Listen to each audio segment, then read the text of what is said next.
Muy buenas noches, bienvenidos. Hemos aperturado nuestra aula virtual. Mientras el resto de participantes se sigue conectando desde la sala de espera virtual, recordarles, por favor, que la calidad de la transmisión está relacionada con el internet que cada uno de ustedes disponga para su conexión, por lo que les recomendamos que trate de conectarse a una red Wi-Fi estable. Así su señal será aún de mejor calidad. Sin embargo, si pierde transmisión o deja de escuchar, por favor presione el botón rojo que se encuentra en la parte superior de sus pantallas con la palabra reconectar. Inmediatamente después retornará a la conferencia. Si usted se ha conectado desde una computadora, el chat del evento se encuentra hacia el lado derecho, y si está conectado desde un celular, este se encuentra en la parte baja. Allí podrá realizar sus consultas o preguntas a los speakers de esta noche. A nombre de la Sociedad Ecuatoriana de Oncología, les damos la más cordial bienvenida dentro de las actividades de educación médica continua que realiza la sociedad. El día de hoy presentamos este webinar, Melanoma no metastásico. Agradecemos el apoyo de Mershar Pandón. Sean ustedes bienvenidos.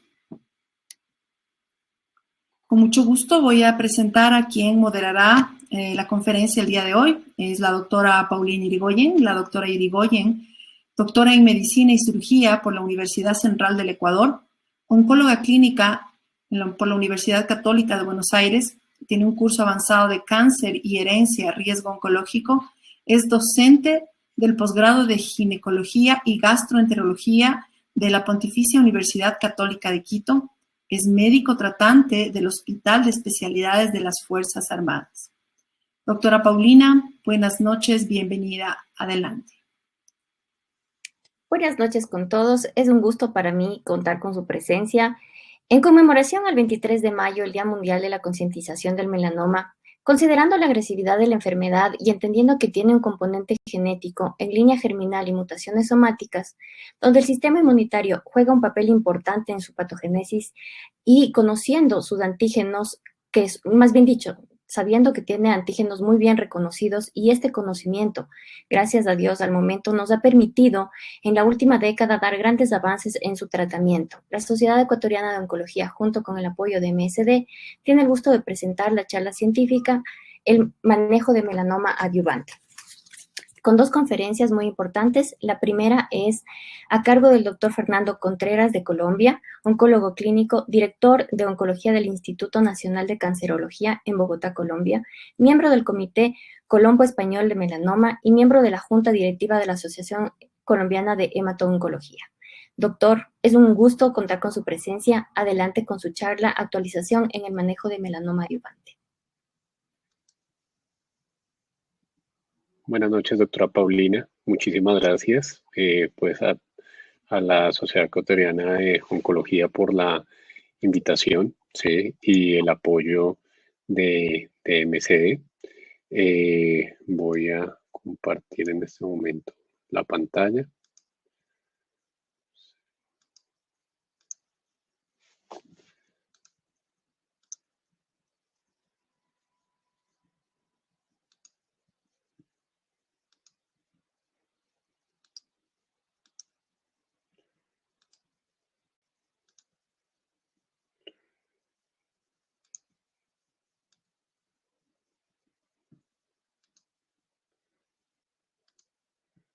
Muy bien, perfecto. Como bien tenemos en la presentación, vamos a hacer una presentación respecto a la adyuvancia en melanoma. Este es mi conflicto de interés y esta es la agenda que tengo para esta noche. Me tomé la molestia y de pronto la indiscreción de tener los datos publicados en Globocan con la estimación de casos en lo que respecta a incidencia y mortalidad por cáncer, a lo publicado en la que hace referencia a Ecuador. Tenemos que dentro de las 10 primeras causas, por lo menos informadas en Globocan, no aparece el cáncer de piel de tipo de melanoma. Sí podemos decir que en Ecuador, de acuerdo a este registro poblacional, ubicamos al melanoma en el puesto número 18 en lo que respecta a incidencia y 19 en lo que respecta a mortalidad. Si vemos cómo en este mapa de calor, cómo se distribuyen los casos de melanoma en el mundo hacia los sitios más septentrionales, fuera de la línea del Ecuador, donde tenemos una importante migración de personas con fenotipo de Fitzpatrick 1 y 2, como es el caso de Oceanía, Norteamérica, y pues la población de origen de Europa y el norte de Europa, donde podemos tener una incidencia superior a 5.6 casos por 100.000 personas.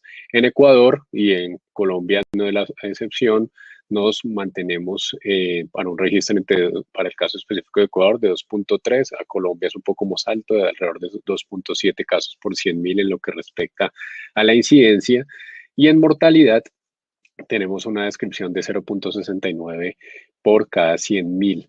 Si bien no parecen unos datos muy grandes y muy robustos respecto a otras enfermedades de mayor frecuencia, como el cáncer de mama o el cáncer de próstata o el mismo cáncer de pulmón o los tumores gastrointestinales, que son muy comunes y con alta frecuencia en nuestras regiones andinas, sí vemos con cierta preocupación, y yo creo que no solo es un problema a nivel de Colombia, sino también de Sudamérica, donde el diagnóstico tardío de enfermedades como el cáncer de piel y en especial el melanoma lleva a una alta mortalidad. Lo vemos, verificamos que en los países con mayores ingresos y posibilidad de diagnóstico temprano, si bien hay un mayor número de casos diagnosticados, la mortalidad disminuyó inclusive a un octavo de la población general diagnosticada. En cambio, en nuestros países de Sudamérica podemos hablar que del diagnóstico de melanoma podemos tener hasta un cuarto de pacientes que terminan falleciendo por la enfermedad. Entonces no deja de ser un problema de salud pública, y además cómo este diagnóstico tardío influye en que se requiera el uso de intervenciones con un mayor costo en nuestros sistemas de salud. Entonces, de ahí la importancia del diagnóstico temprano. El melanoma, como bien nombraba la doctora Paulina, no solo debe estar enmarcado en estos factores de riesgo como la exposición a rayos ultravioleta, las quemaduras solares a edades tempranas, y no solo a factores exposicionales, sino que también podemos encontrar factores del huésped y de las personas, como el fenotipo que hablábamos, los antecedentes ya sean familiares o personales de melanoma, un incremento en la presencia de neus displásicos o neus congénitos, los pacientes y las personas que tienen algún grado de inmunosupresión también pueden tener un aumento del riesgo, y sin duda aquellas personas que tienen mutaciones como de algunos genes, como son el CDK2NA, entre otros, pueden llevar a una mayor incidencia y aparición de la frecuencia de esta enfermedad. Algo no menor, tenemos una serie de mutaciones a nivel somático que se identifican en nuestras poblaciones con melanoma. Lamentablemente, los datos más robustos corresponden a series de países con mayores ingresos y del primer mundo, donde la asociación es más exposicional a rayos ultravioleta. De ahí que podemos contar con melanomas de extensión superficial, melanomas nodulares, en los cuales vamos a tener como vía canónica del desarrollo, las mutaciones a nivel de la vía de las MAP quinasa. En este caso, el BRAF, que puede presentarse hasta en un 50% de los casos en estas series. Podemos encontrar también mutaciones del NRAS que confieren un peor pronóstico en un 28% de estas poblaciones, mutaciones del NF1 hasta en un 14%, y tumores que son denominados wild type, en los cuales no encuentro alteraciones mutacionales.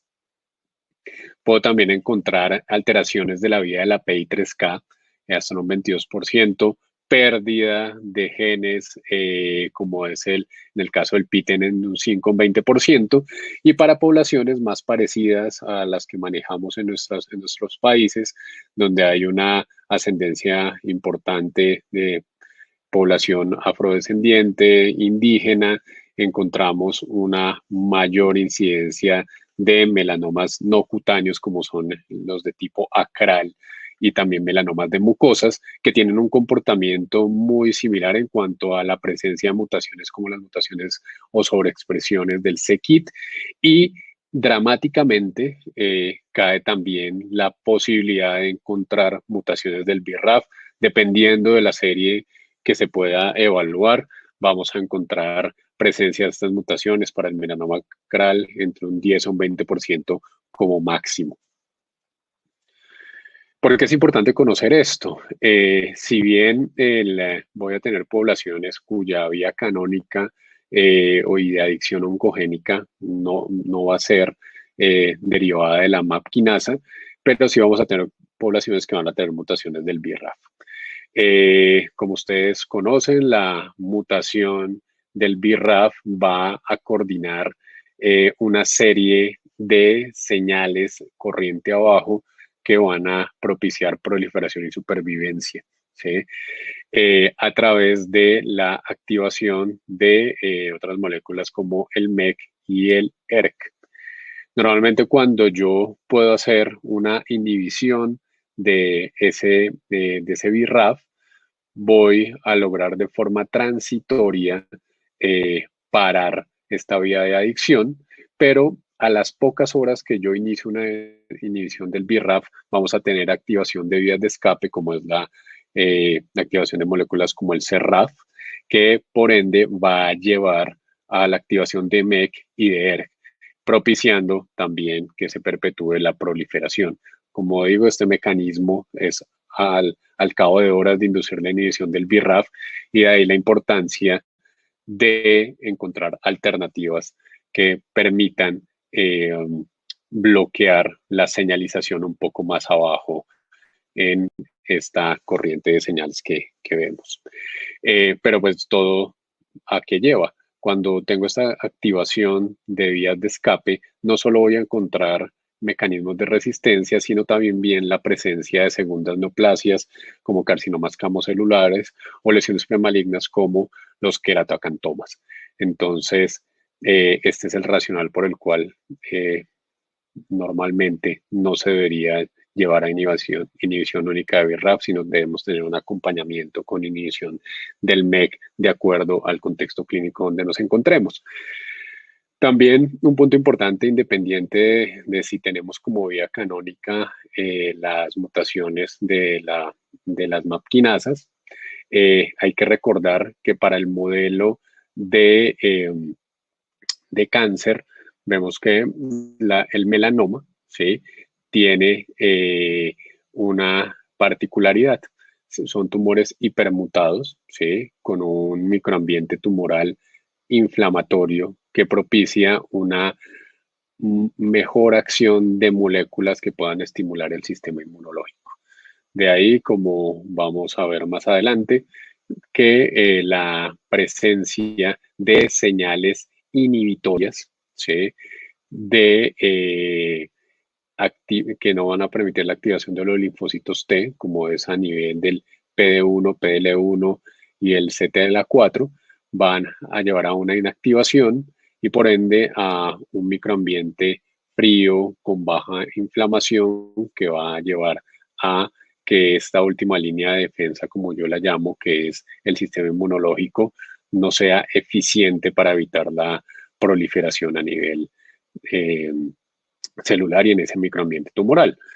Algo muy importante con el advenimiento de las moléculas anti-PD1, anti-PDL1 para el modelo de melanoma en un contexto de monoterapia, se han alcanzado respuestas que casi pueden llegar a un poco más del 40%, si bien es un modelo exitoso que rompió con el paradigma que teníamos hasta hace una década en el cual solo contábamos con agentes citotóxicos para tratar el melanoma, con los desenlaces que ya conocemos, con supervivencias a 9 meses de supervivencia libre de progresión a 9 meses de cero, y que a 12 meses no, de acuerdo a los datos de estudios clínicos, no teníamos ningún paciente vivo en un contexto metastásico que estuviera expuesto exclusivamente a quimioterapia.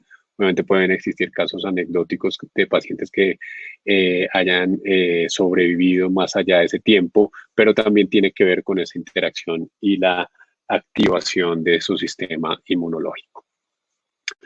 No es despreciable que la inhibición y el bloqueo tanto de PD1 como de PDL1 sea el backbone, ese pilar fundamental para el tratamiento del melanoma, y a medida que va pasando el tiempo vamos encontrando posibles compañeros para esta inhibición que puedan potenciar un mayor efecto en la activación eficiente del sistema inmunológico, ya sea mediante el bloqueo de señales coinhibitorias como el CTLA4 a través del ipilimumab, estudios que tenemos corriendo en este momento con moléculas anti-LAG3,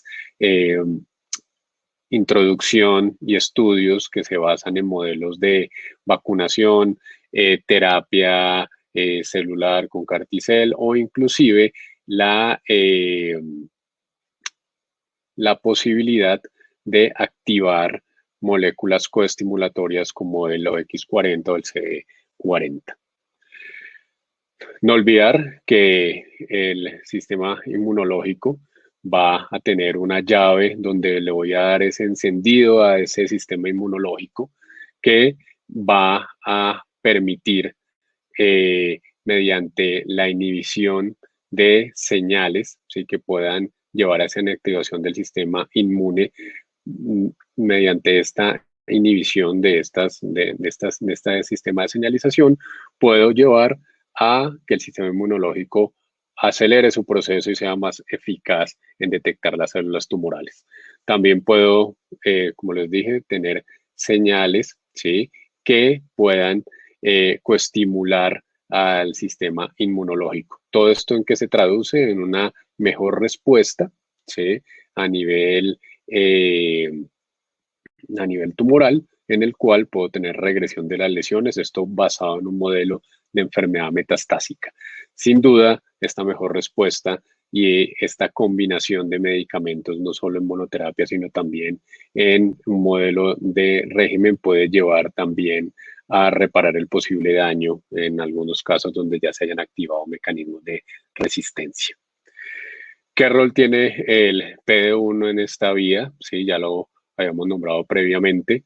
La posibilidad de suprimir o estimular a ese linfocito T que sea capaz de reconocer la célula tumoral, ¿sí?, o para el caso de la inhibición que pueda existir a nivel central por parte de la célula dendrítica mediante esta interacción con el CTLA4, propiciar o no que se presenten señales inhibitorias en esta activación del sistema inmune. Cuando tengo la inhibición del linfocito T, que lleva a que no tengamos una eficiencia en nuestro sistema inmune, la introducción de moléculas de inmunoterapia para las cuales ya se tiene registro, como el pembrolizumab, u otras que no se tienen registro aún, como durvalumab, avelumab, atezolizumab o nivolumab, van a propiciar esa inhibición de las señales que no van a estimular al linfocito T. Y por ende, una vez se hayan inhibido estas señales, vamos a tener una activación del linfocito. Muy bien. Pasando pues a algo ya más dinámico, me va a permitir mostrar la experiencia de un caso clínico. Nosotros vimos esta paciente de 57 años, una mujer que consultó en diciembre del año 2018 por una lesión de color oscuro dolorosa de crecimiento progresivo en región retroauricular derecha, de 2 meses de evolución, una paciente sana, sin ningún tipo de antecedente. Tuvo un informe de patología inicial de una biopsia que documentó un melanoma maligno invasivo Para esta biopsia no identificaban ulceración con un índice de Bredlow de 1.5 milímetros y los bordes de la biopsia extensamente comprometidos por melanoma. Estos fueron los estudios de estadificación, donde se evidenciaba ya desde el TAC la lesión que teníamos retroauricular con un compromiso a nivel nodal cervical, como vemos acá. Aquí también vemos la lesión a nivel retroauricular con su compromiso nodal, sin extensión a la bóveda craneana y tampoco teníamos enfermedad metastásica a nivel pulmonar ni a nivel hepático. Finalmente, para esta lesión que al momento de la cirugía tenía 3.4 centímetros y otra lesión satélite de 2 por 2 centímetros, adicionalmente se encontraban adenopatías a nivel cervical en estaciones 2 y 3 de aproximadamente 3 centímetros. La paciente es llevada en un contexto de tratamiento con intención curativa el 6 de febrero de 2019 a una auriculectomía más paroidectomía y basamiento radical modificado a nivel cervical derecho. Los datos de la patología para esta fecha.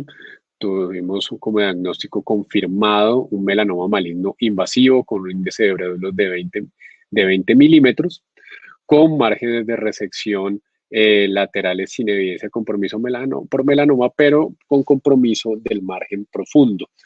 A su vez, del vaciamiento ganglionar, compromiso de 2 de los ganglios resecados. Para esto nos da una estadificación 3C para esta paciente. Algo importante ante la evidencia de ser un tumor de cabeza y cuello con el compromiso del borde profundo, se buscó una alternativa con los cirujanos de posibilidad de ampliar el margen, pero no íbamos a tener un resultado adecuado. Ellos nos explicaron como grupo quirúrgico que ampliar ese margen profundo iba a ser muy difícil, con unas consecuencias también funcionales adversas para la paciente. Finalmente nos quedamos con el diagnóstico sin la ampliación del borde profundo, que técnicamente no era posible, para una estadificación por el 8º comité de un estadio 3C de melanoma para una paciente BRAF wild type. Para este caso, sin evidencia de enfermedad a distancia, inclusive a pesar de esos bordes profundos comprometidos, le realizamos el PET que no evidenció actividad metabólica a nivel tumoral y en este caso pasamos a considerar adyuvancia, pero nos interrogamos ante este compromiso a nivel del borde profundo, el papel que puede tener la radioterapia en este contexto. Como todos ustedes saben, los datos que tenemos para la radioterapia son datos en los cuales no se mejoran los desenlaces de supervivencia global, que obviamente es un desenlace fuerte para estos casos en los que los pacientes pues, están curados, es un contexto de adyuvancia. Entonces, para este caso, se evalúa el riesgo-beneficio teniendo en cuenta la potencial toxicidad, presencia del linfedema, complicaciones a nivel de orofaringe, como en las localizaciones de esta paciente, que es a nivel de cabeza y cuello, y de acuerdo a eso se toma la decisión. También se plantea para aquellas pacientes que tengan un compromiso a nivel cervical de 2 o más ganglios, a nivel inguinofemoral con más de 3 ganglios, cervical axilar con más de 3 ganglios, o compromiso con enfermedad Bulky a nivel inguinofemoral con conglomerados mayores de 4 centímetros, compromiso extranodal, con compromiso de tejidos blandos, la posibilidad de hacer radioterapia. Eso en cuanto a los lechos de drenaje, en lo que respecta a la enfermedad regional. Y para este tipo de enfermedad donde tengo bordes positivos y no es posible técnicamente hacer una ampliación de estos bordes, la posibilidad de incluir radioterapia en ese contexto, insisto, sin que esto modifique los desenlaces de supervivencia.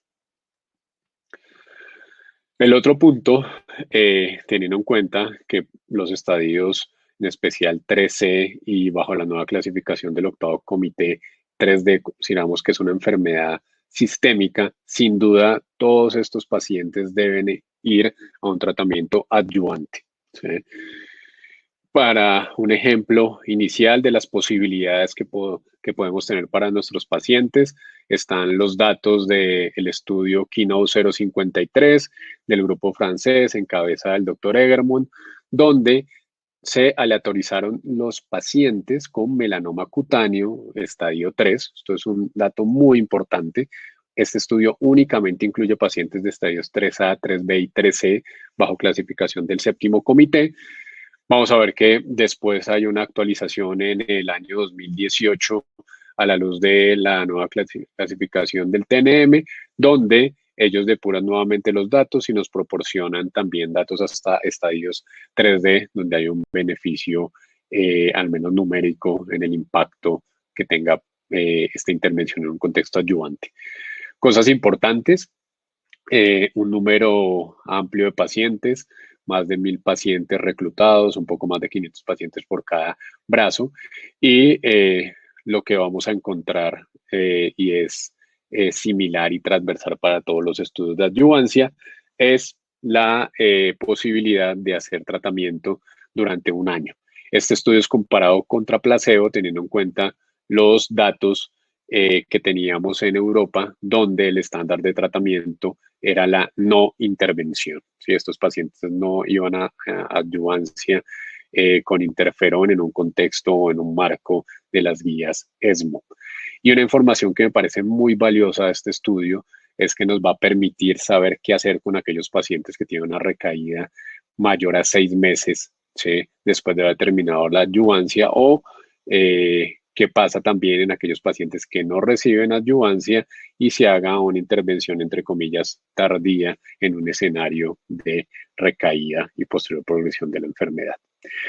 El desenlace primario para este estudio es supervivencia libre de recaída. Este es el análisis que se presentó en ESMO del año 2017 respecto a su seguimiento al año, donde vemos una diferencia de un 14% en lo que respecta a supervivencia libre de recaída al año, y a los 18 meses también una diferencia a favor del uso del pembrolizumab respecto al placebo.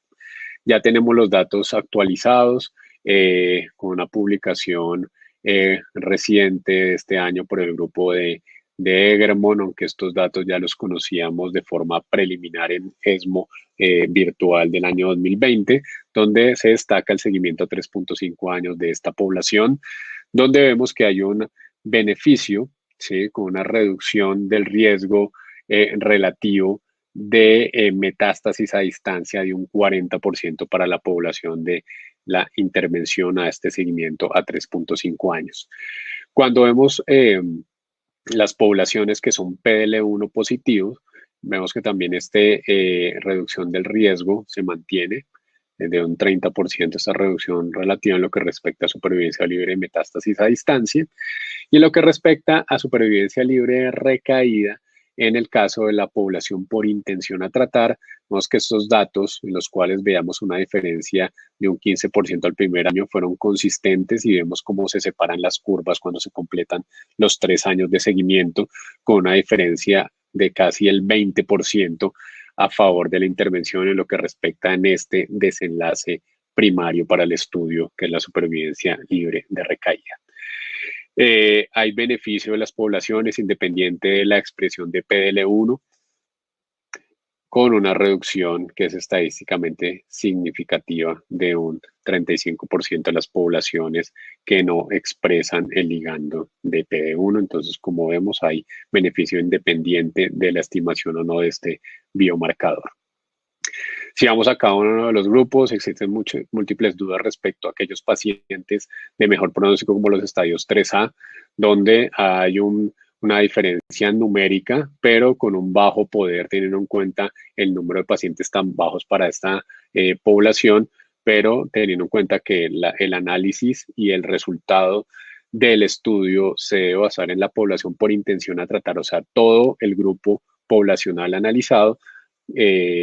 Podemos decir que el estudio es positivo y hay beneficio para para cada una de las poblaciones analizadas. Vemos que a medida que los pacientes son de peor pronóstico y obviamente hay una mayor magnitud en el reclutamiento, en el caso de los pacientes de estadio 3B, hay también una reducción relativa al riesgo de metástasis a distancia y esto también es mucho más marcado en aquellos pacientes estadios 3C. ¿Qué ha pasado con nuestra paciente? Sin duda, nos permitimos esta licencia de darle radioterapia a la paciente en el contexto ayudante, tanto en el lecho como en el drenaje más margen, que culminó el 4 de mayo del 2019, e iniciamos la adyuvancia a partir del 17 de marzo del 2019. La paciente completó su tratamiento el 7 de febrero de 2020, su año de tratamiento, con un único evento adverso, que fue el vitiligo. Hay que recordar que para los datos de seguridad que tenemos del Keynote 054, alrededor del 4.7% de los pacientes tuvieron esta manifestación como evento adverso. Tuvimos un control reciente con nuestra paciente este mes, con un PET para mayo del 2021 en el cual se encontraba libre de enfermedad, y hasta el momento tenemos que completamos 15 meses de seguimiento desde que terminamos la adyuvancia sin evidencia de enfermedad medible. Como le quiero resaltar, los análisis de seguridad, vemos que obviamente es una población intervenida comparada contra placebo. Vamos a encontrar una mayor proporción de eventos adversos, 31% de eventos adversos. Pero si vemos los que son graves, ¿sí?, prácticamente no se presentaron en la población, y obviamente los grado 1 o 2 sí se presentaron. Y otro punto importante que se enmarca tanto en los seguimientos que hacemos de estudios clínicos como en estos análisis de seguimiento de la vida real, los eventos inmunomediados relacionados con endocrinopatías y en especial alteraciones a nivel tiroideo se da más en pacientes que reciben monoterapia, obviamente en un contexto diferente como en enfermedad metastásica. Los pacientes que reciben régimen tienen una mayor proporción de eventos asociados a nivel central como hipofisitis, pero tiene que ver también con la presencia de receptores CTLA4 a nivel de la hipófisis, ¿sí? Pero en este caso, dentro de los eventos inmunomediados, los que se presentan con mayor proporción y que inician alrededor de la 6ª semana es las alteraciones a nivel tiroideo. Otros eventos graves, ¿sí?, como la presencia de neumonitis, vemos que no alcanza a ser del 1% en los pacientes expuestos a pembrolizumab. Igual que los efectos gastrointestinales, esta es una terapia muy bien tolerada respecto a lo que pasaba o veíamos desde la década pasada con el uso del ipilimumab, donde los efectos gastrointestinales, inclusive en monoterapia, eran mucho más marcados. En este caso, para las moléculas anti-PD1, esto no es así, con presencia de alteraciones a nivel gastrointestinal de no más del 2%. Otro punto importante, y es de lo que tenemos disponible, es el nivolumab, otra molécula anti-PD1, en este caso el estudio CheckMate 238, que me proporciona también un análisis muy interesante. Uno es la inclusión de pacientes con estadio 4 resecados, no incluye pacientes de mejor pronóstico como estadios 3A, y este diseño, que es un diseño norteamericano, donde el estándar de tratamiento era el ipilimumab, pues comparó el tratamiento contra IPI, un diseño muy similar también al 054 para un año de tratamiento. Algo importante, desenlaces de seguimiento de la molécula a 4 años, donde hay una reducción relativa del riesgo de recaída de un 29% para poblaciones estadios 3B y 3C, y una diferencia numérica a favor de utilizar el nivolumab respecto al ipilimumab en un contexto ayudante en pacientes estadio 4 resecados, y que es consistente con una separación de las curvas. Pero insisto, poblaciones no comparables y muy diferentes al escenario del 054. Beneficio también independiente de la presencia de mutaciones del BRAF, que esto es transversal también a los hallazgos del 054. Y en lo que respecta a supervivencia libre de metástasis a distancia, una diferencia no tan marcada como veíamos en el 0,54, pero este punto lo voy a dejar para la discusión y las preguntas que tengamos más adelante. Y el otro intervención que podemos tener en un contexto ayudante es el escenario del COMBI-ID, este dirigido exclusivamente para pacientes BRAF mutados, donde también los pacientes reciben intervención de 1 año. Esta es una población idéntica a la del 0,54, estadios 3A, 3B y 3C. ¿Listo? Como vemos, este es el estudio que tiene un seguimiento mayor, ya completó 5 años de seguimiento con un impacto en la supervivencia libre de recaída respecto al placebo con una diferencia cercana al 20% en aquellos pacientes que reciben la terapia dual BRAF-MEK, con un beneficio en todas las poblaciones, a excepción de las que tienen un menor reclutamiento en el estudio clínico.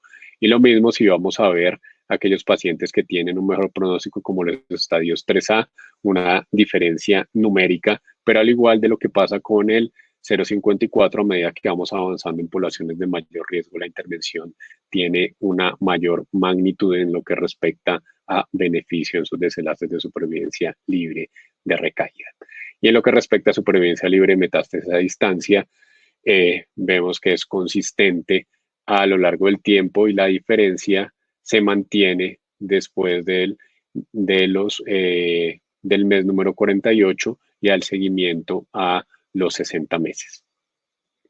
¿Qué podemos concluir finalmente? Que tenemos datos consistentes a 5 años para inhibición de terapia blanco dirigida. Insisto, ninguno de estos estudios tiene aún desenlaces maduros en supervivencia global, pero sí ya los datos son consistentes para los desenlaces primarios que se plantearon en cada uno de ellos.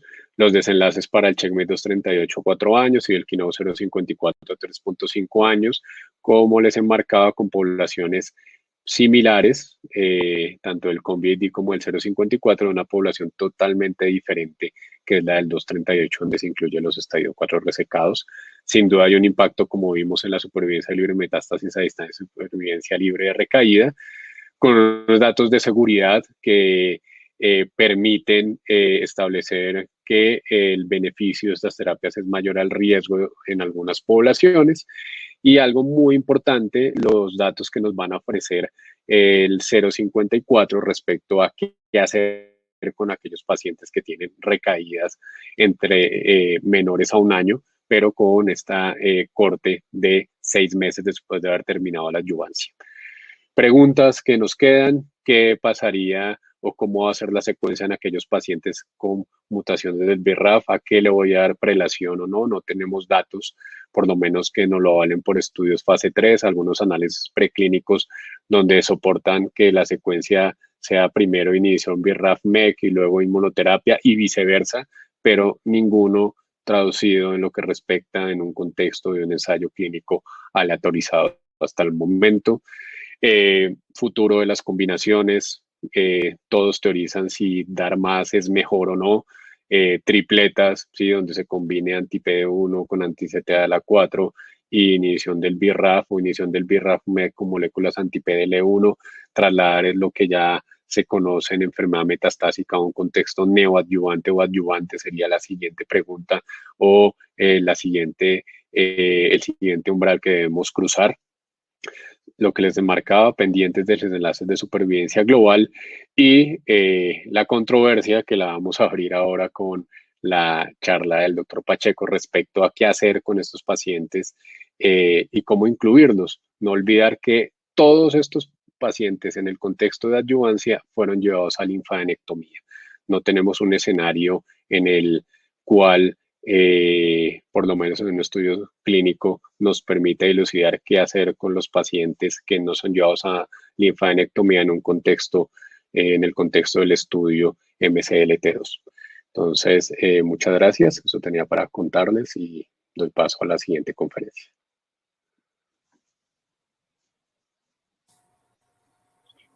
Muchas gracias, doctor. Una excelente ponencia, súper didáctica, súper clara. Con la siguiente charla vamos a continuar, que es la actualización y manejo de ganglio centinela a cargo del doctor Luis Antonio Pacheco.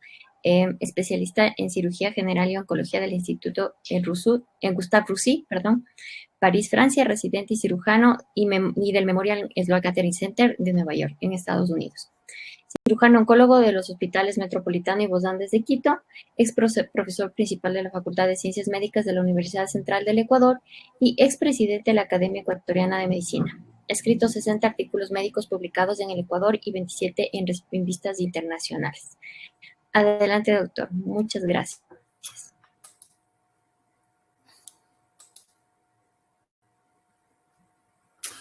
Muy buenas noches. Muchas gracias por la invitación de la Sociedad Ecuatoriana de Oncología para conversar sobre un aspecto que cambió bastante el manejo quirúrgico en el cáncer y que es el ganglio centinela. El desarrollo del ganglio centinela de esta técnica se hizo inicialmente en melanoma y marcó un cambio importante en el manejo quirúrgico del melanoma. Lógicamente acabamos de escuchar pues el gran desarrollo del tratamiento clínico del melanoma en estos últimos años. El ganglio centinela pues el desarrollo fue un poco más lento pues, pero de todas maneras marcó un cambio en el manejo del melanoma. Entonces, bueno, ya hemos visto que en los Estados Unidos pues el crecimiento de la incidencia es moderado, la mortalidad se mantiene.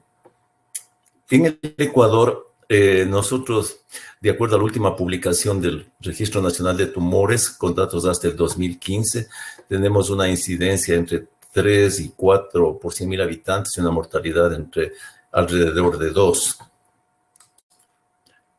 El diagnóstico histológico del melanoma pues es muy importante para el manejo del ganglio centinela. Tenemos pues, la clásica clasificación de Clark, pero es sobre todo la profundidad de Breslow lo que nos va a guiar en qué pacientes utilizar el ganglio centinela. Como vamos a ver a continuación, pues la mayor parte de pacientes que son sometidos a una biopsia de ganglio centinela, o sea, pacientes N0, o sea, sin ganglios palpables, son pacientes cuya profundidad de Breslow oscila pues entre 1 y 4 milímetros. El manejo del tumor primario, pues básicamente es quirúrgico y para eso hay que realizar una resección con buenos bordes y existen estas guías de la NCCN para, de acuerdo al Breslow, o sea, la profundidad del tumor, pues obtener márgenes quirúrgicos buenos para una resección adecuada. En la última edición del estadiaje del American Joint Cancer Committee, entonces han habido algunos cambios, sobre todo en relación a la denominación del T en cuanto a su profundidad, pues, y también en la definición de N en relación a los ganglios centinelas. Y es así, pues, que esta clasificación es importante para el manejo del ganglio centinela, para saber a qué pacientes vamos a realizar. Entonces, nosotros tenemos que el T1 son los tumores de menos de 1 milímetro, y T1 a menos de 8 milímetros sin ulceración, y T1B es menos de 0,8 milímetros, pero con ulceración. Y puede ser de 8 a 10 con o sin ulceración. Tenemos T2, que son los tumores de 1 a 2 milímetros.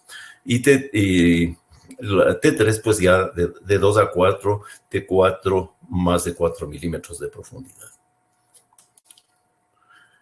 Entonces, pues en la definición de las categorías de N, también el ganglio centinela, como podemos ver aquí en N1A, se incluyen a los ganglios centinelas cuyo resultado interesa para la definición del de N en la clasificación TNM, ¿no? Tanto para N1, para N2 o para N3, nosotros tenemos pues que las clasificaciones A incluyen al resultado del ganglio centinela histológico. Bueno, en la clasificación de M creo que no nos interesa. Entonces, los pacientes con estadio 1B a 2C, este grupo son los pacientes en los cuales se va a utilizar ganglio centinela. Estos pacientes, como todos sabemos, pues para hacer ganglio centinela tienen que ser N0, es decir, sin ganglios regionales clínicos. Si hay ganglios, pues positivos, tanto de ganglio centinela o clínicos, ya van a pasar a estadio 3. El ganglio centinela es el primer ganglio que recibe metástasis del tumor primario y en caso de no haber invasión tumoral, pues debe indicar ausencia de invasión histológica, en el resto de adenopatías llamadas no centinelas y por lo tanto evitar una disección ganglionar o vaciamiento pues innecesario. El ganglio centinela ya tiene más de 40 años desde su definición y precisamente fue un latinoamericano, un patólogo paraguayo Cabanas que trabajaba en el Memorial Sloan Kettering, pues quien fue el primero en definir el ganglio centinela. Pero fue el doctor Donald Morton de California, pues quien desarrolló y describió la técnica y se estableció el uso del ganglio centinela, pues más o menos alrededor del año 2006 con esta publicación, pues, y el ganglio centinela ha sido de uso universal, pues, en el manejo quirúrgico del melanoma. Algo parecido ha ocurrido, pues, con mama. Creo que son las dos indicaciones fundamentales, aunque hay muchas otras localizaciones en que se está utilizando ganglio centinela, pues, pero melanoma y mama pues se las utiliza corrientemente y en mama pues fue el doctor Armando Giuliano quien desarrolló esta técnica. Para el ganglio centinela se usa isosulfán en los Estados Unidos sobre todo, o azul patente en Europa, que nosotros disponemos aquí también. Se hace una linfogamografía con tecnesio 99 y se debe realizar una identificación intraoperatoria con una sonda gamma manual. Es factible, se llega a poder obtener un ganglio centinela en casi todos los casos, un 95%. En el Ecuador, pues, hace un buen tiempo, más de 20 años, llegó la primera sonda al Andrade Marín, y con el doctor Roberto Mena del Servicio de Medicina Nuclear, pues, iniciamos en el 99 la utilización de esta técnica. Nosotros felizmente disponemos pues las guías de la NCCN que se utilizan en todo el mundo y todos los especialistas en oncología las utilizan, y nosotros pues tenemos aquí la descripción de los principios básicos para el manejo del ganglio centinela. Como les dije hace un momento, pues el ganglio centinela pues es muy importante en pacientes, sobre todo estadios 1 y 2, que es un buen porcentaje de pacientes. El estatus, o sea, que sea negativo o positivo, el ganglio centinela es el predictor más importante de sobrevida. Pero por la acción quirúrgica de realizar el ganglio centinela y resecar los ganglios centinelas no tienen impacto en el sobrevida. Pero pues entonces sí tiene mucha importancia como predictor de sobrevida, pues, y ayuda pues para las decisiones terapéuticas que sobre todo en el campo clínico que realizan los colegas oncólogos clínicos. El test genético, el GEP test para diferenciar melanomas de alto y bajo riesgo, pues no se utiliza como criterio para definir qué pacientes tendrían que realizar ganglio centinela. Y nosotros tenemos en este cuadrito, pues más o menos, en qué pacientes tenemos que realizar un ganglio centinela. En los pacientes con las lesiones más tempranas, o sea, T1A, la posibilidad es muy baja. Entonces, en estos pacientes de menos de 0,8 milímetros, y aquí hay un error, perdón, y sin ulceración no se debe no se recomienda hacer ganglio centinela, pero en los de 1B, 2A y 2B, pues sí, porque la posibilidad de tener ganglios positivos, pues puede ir más allá del 20%. ¿Cómo se realiza el ganglio centinela? Para realizar el ganglio centinela, pues hay que hacer una gamografía preoperatoria con tecnesio 99, que se debe inyectar intradérmico y alrededor del sitio de la biopsia donde se realizó el melanoma. En algunos casos, sobre todo en cabeza y cuello y en regiones pélvicas, es recomendable pues hacer un SPECT-CT. Y esta gamografía se puede realizar la tarde anterior a la intervención o el mismo día por la mañana unas horas antes. Lo que es importante pues es que en esta gamografía se incluyan las áreas ganglionares en donde pueden haber ganglios centinelas. Por ejemplo, el miembro inferior, pues donde ocurren más frecuentes los melanomas, pues habrá que ver el área inguinal y la pelvis, ¿no? Pero para los melanomas del tronco, en donde pueden haber ganglios positivos en varias regiones ganglionares, pues habrá que considerar, evaluar las regiones inguinales y axilares bilateralmente, así como el cuello.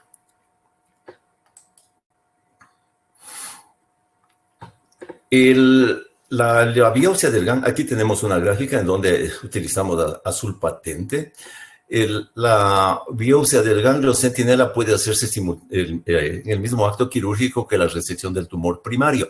En caso de que se hagan las dos cosas, es mejor realizar primero el ganglio centinela. Y como en las recomendaciones se insisten, pues la inyección tanto del azul patente como del tecnesio tiene que hacerse en la dermis.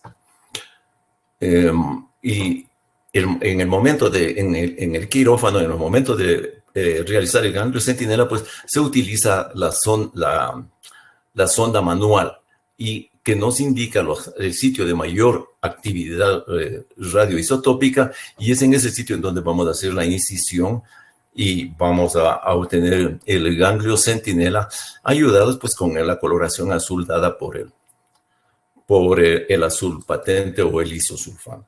Aquí tenemos el caso de un melanoma de la mejilla. En este caso, en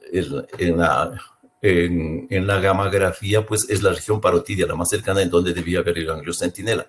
En esta paciente, como teníamos que hacer una plastia, se utilizó esta incisión amplia que va hacia la región parotidia en donde vamos a identificar al ganglio centinela.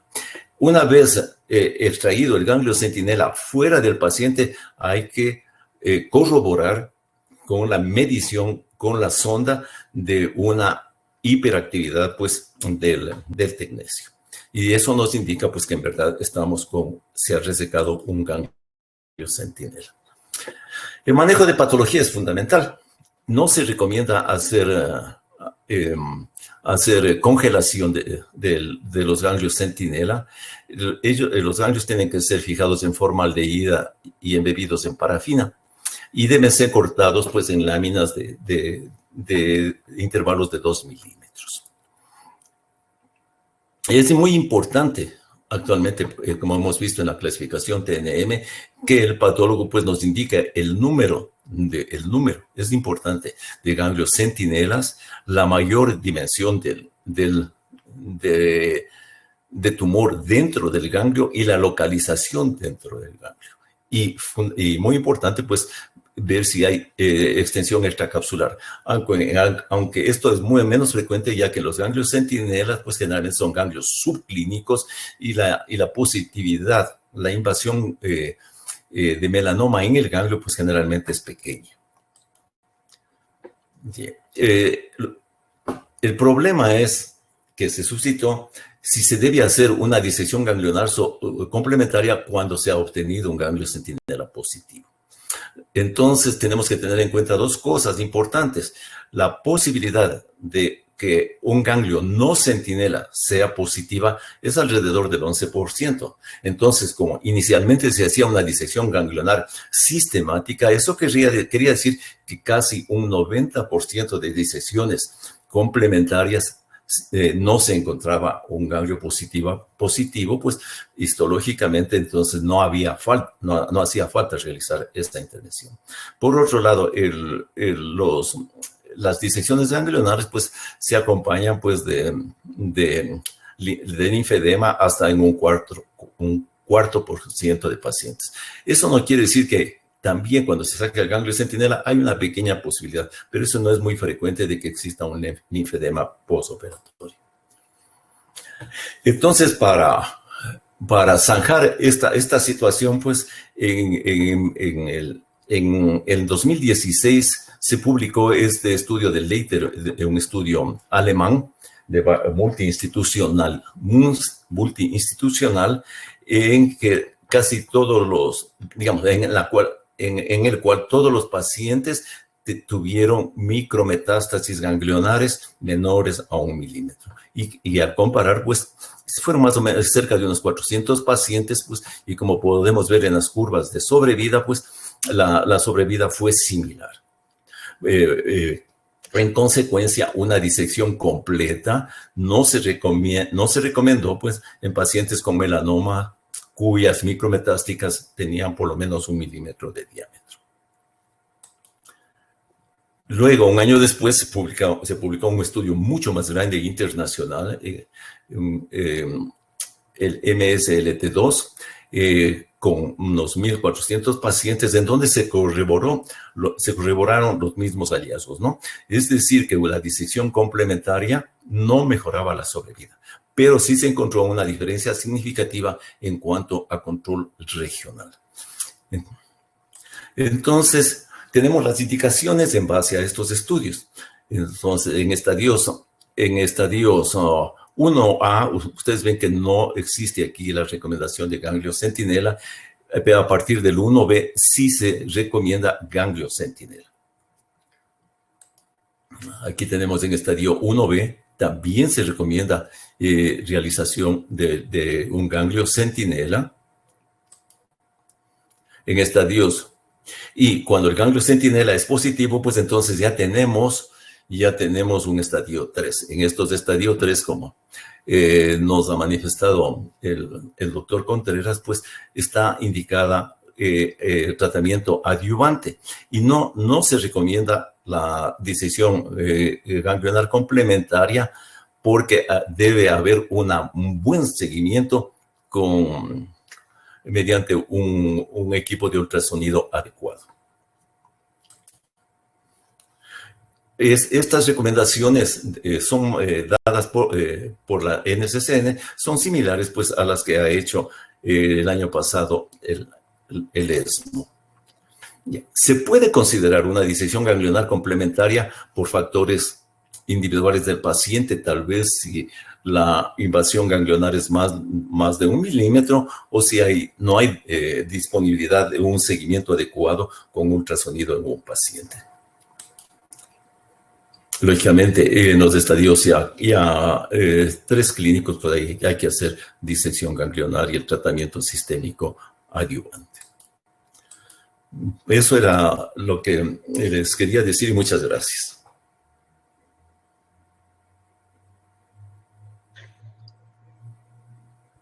Gracias, doctor. Excelente ponencia, muy clara.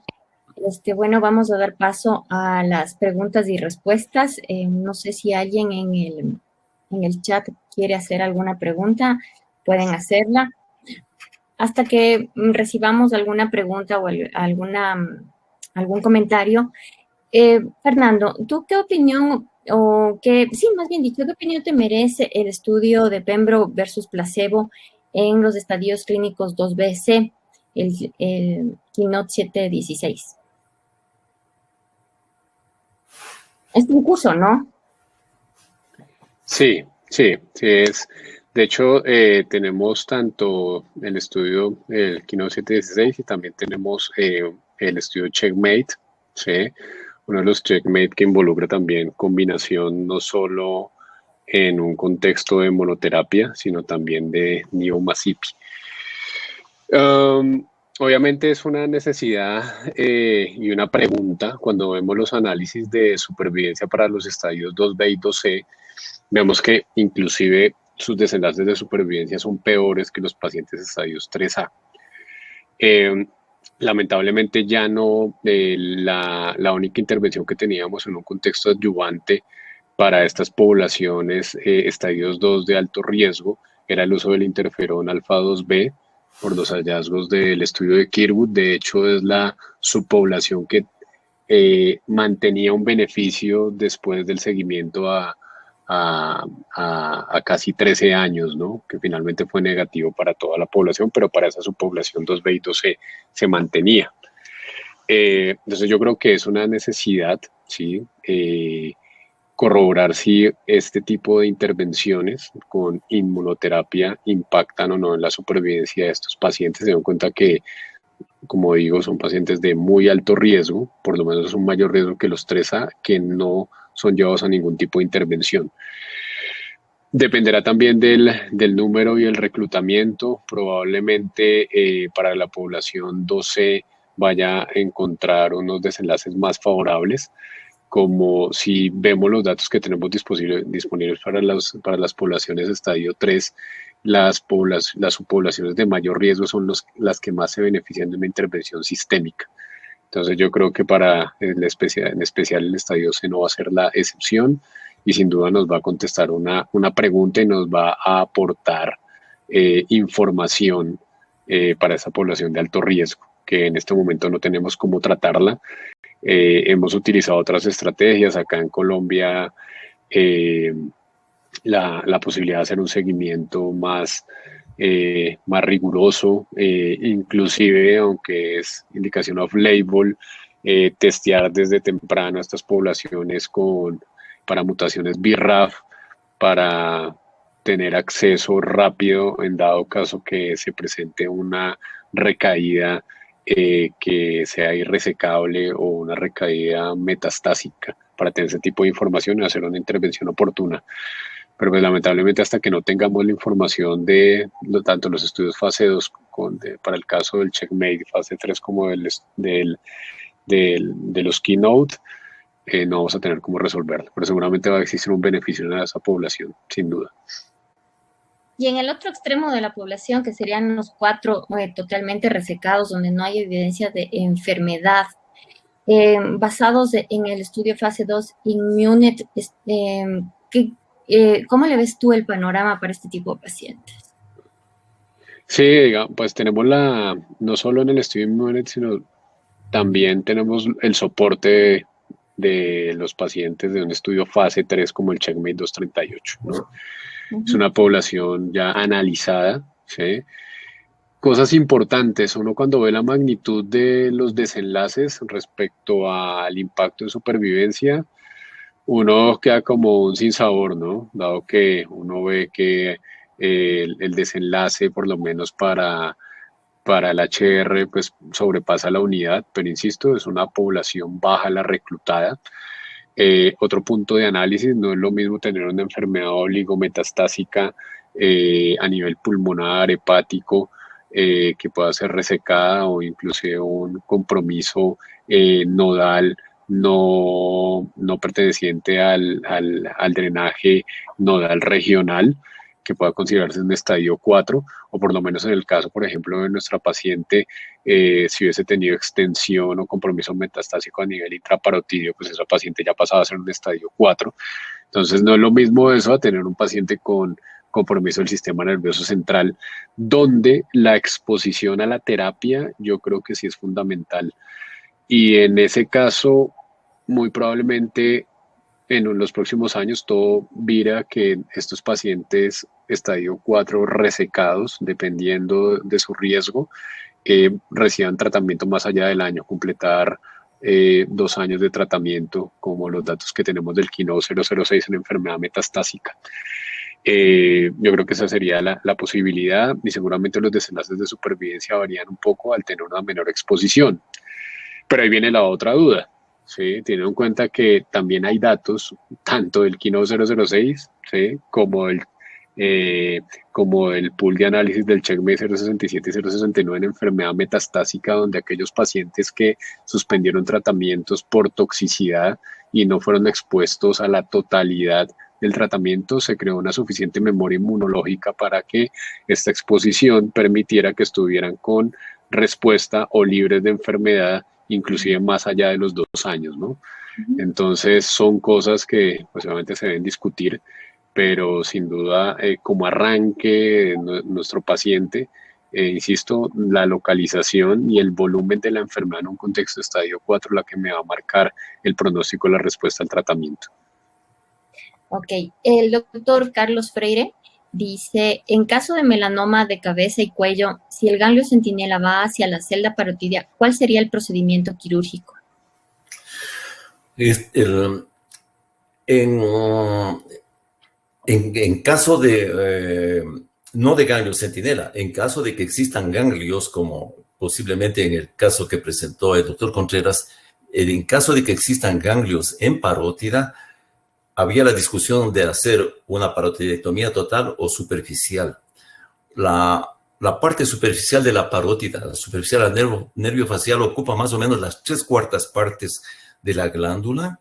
La parte profunda solo una 1/4 parte, y en la parte profunda casi nunca hay ganglios. Entonces, creo que la mayor parte de cirujanos recomienda únicamente realizar una parotidectomía superficial.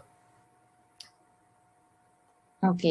Otra pregunta, ¿qué papel tendría la perfusión aislada de miembro en pacientes con melanoma en extremidades?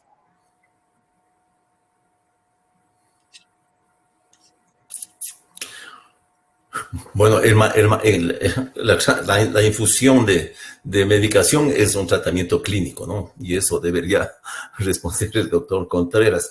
Yo de lo que conozco, claro, en el mundo hay pocos centros, eso el doctor Contreras debe conocer. Hay, digamos, en lo que yo he visitado y conocido, hay pocos centros en verdad donde hacen perfusión de miembro inferior para melanoma.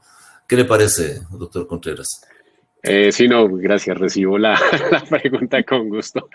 Sí, en nuestro centro tenemos la posibilidad de hacer perfusión aislada de extremidad.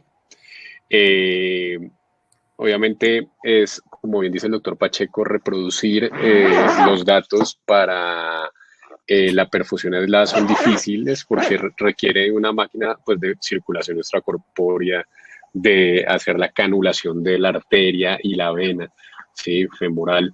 Y técnicamente es bastante difícil de reproducir. Hay alternativas como la infusión aislada que no requiere de una venodisección o arteriodisección, como en el caso de la perfusión. Pero en cuanto a los desenlaces, ¿sí? Este tipo de intervenciones requieren, obviamente, un paciente fit, ¿sí? Pacientes que no sean obesos. Muchas veces nuestras poblaciones, tanto en Ecuador como en Colombia, somos pequeñitos, ¿sí? No tenemos pues unas arterias, unas venas muy saludables, y a eso le añadimos las comorbilidades, hipertensión arterial, diabetes, casi siempre salen excluidos de este tipo de procedimientos. Con el advenimiento de las intervenciones de terapia sistémica, como la inmunoterapia y la terapia blanco dirigida, la opción de hacer estas intervenciones en pacientes con metástasis en tránsito o con compromiso metastásico, con un alto riesgo de pérdida del miembro. Hemos dado prelación en este momento a la terapia sistémica, dado que nos ofrece una menor morbilidad, lleva a unas tasas de respuesta de una mejor calidad de vida, y obviamente la tasa de complicaciones con la perfusión aislada es mayor. Nosotros tenemos en el grupo una publicación que ya completa una década, donde se incluyeron no más de 2 docenas de pacientes, donde las tasas de respuesta en perfusión aislada incluía pacientes de melanoma y de sarcomas. Entonces eran muy disímiles las tasas de respuesta, podían oscilar entre un 15 a un 40%, pero lamentablemente para esa casuística que teníamos en ese momento, sin una intervención efectiva de tratamiento sistémico eran pacientes que estaban libres de enfermedad durante muy pocos meses, ¿sí? Entonces, en este momento donde tenemos la posibilidad de un tratamiento sistémico menos mórbido, le estamos dando prelación a la terapia sistémica. En Latinoamérica, el grupo mexicano tiene una casuística de más de 300 casos, donde las tasas de respuesta son alrededor de un 40%, pero también es un escenario y una descripción de casos previo al uso de terapia sistémica. Entonces, yo creo que hay pacientes en los que se pueda beneficiar, insisto, tienen que ser pacientes fit y lamentablemente los centros donde se pueda hacer son muy pocos. Acá en Colombia solo se hace en el Instituto Nacional de Cancerología y el último paciente que hicimos con perfusión aislada de extremidad en el contexto de melanoma con metástasis en tránsito fue alrededor de hace unos 2 años ya, ¿sí? Entonces, eso es en lo que nos encontramos y ha tenido obviamente preferencia el tratamiento sistémico para estos pacientes. Sí. Yo creo que esa es la verdad. Hace muchos años, yo observé pues, en el Memorial, en Tel Aviv también, la tecnología que es importante para realizar eso. Pero yo, como acaba de decir, es la pura verdad. O sea, yo creo que la terapia sistémica ha obviado la necesidad de hacer terapia con perfusión. E incluso también eso, que es algo controversial, el uso de la radioterapia a nivel local o regional. Parece que eso también ha disminuido su utilización con el uso de la terapia sistémica, doctor Contreras. Así es. Otra pregunta, el doctor Lauro Landazuri dice la utilidad del ganglio centinela en melanoma de mucosa. En mucosas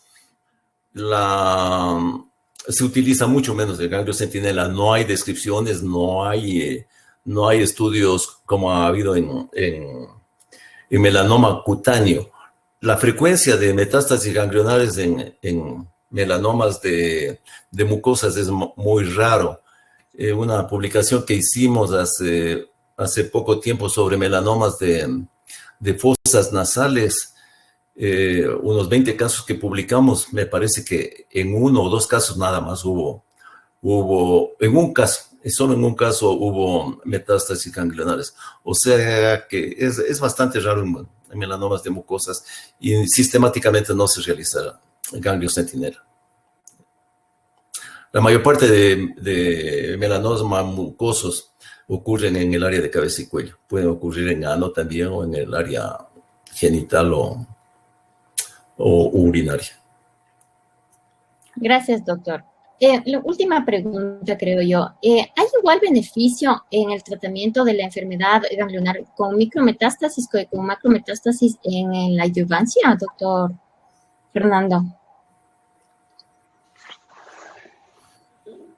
De la enfermedad micrometastásica en ganglio, hay los criterios de inclusión para los estudios estaban basados en criterios de Rotterdam, donde estos pacientes a estadios 3A debían tener un compromiso nodal mayor de 1 milímetro, ¿sí?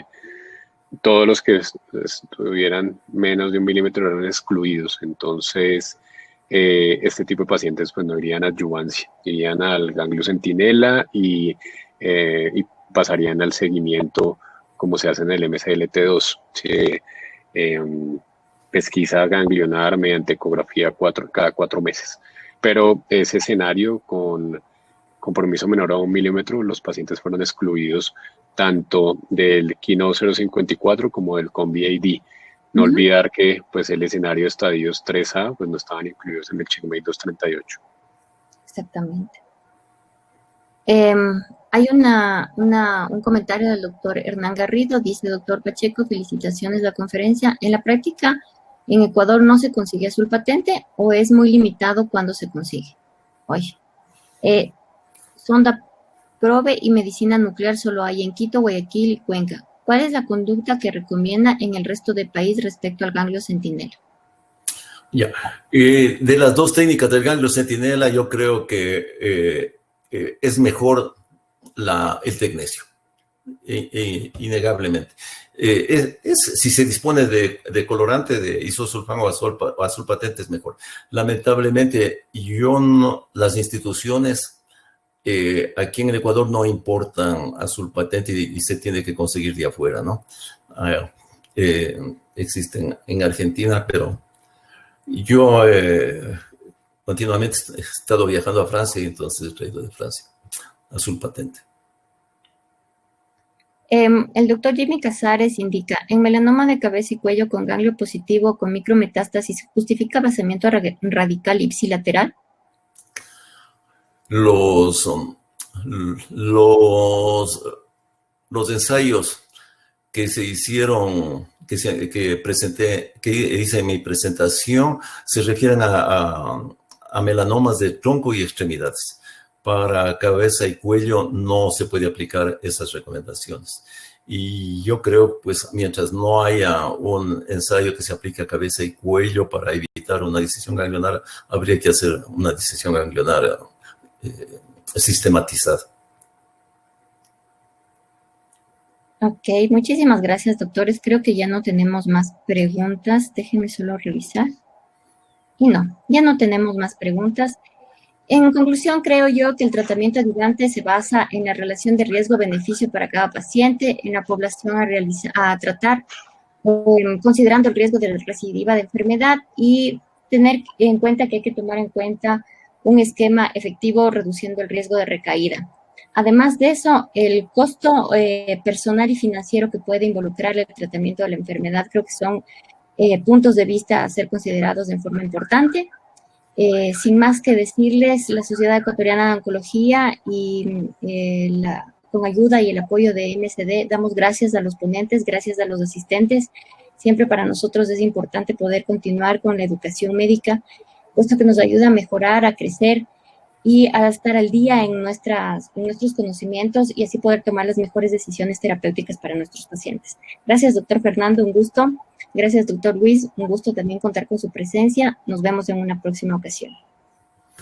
Gracias, Paulinita. Gracias, doctor Contreras. Mucho gusto. Buenas noches. Bueno, gracias a todos, doctora Paulina, doctor Pacheco. Un gusto. Esperemos vernos en una próxima ocasión. Muchas gracias. Un gusto, hasta luego. Adiós. Adiós.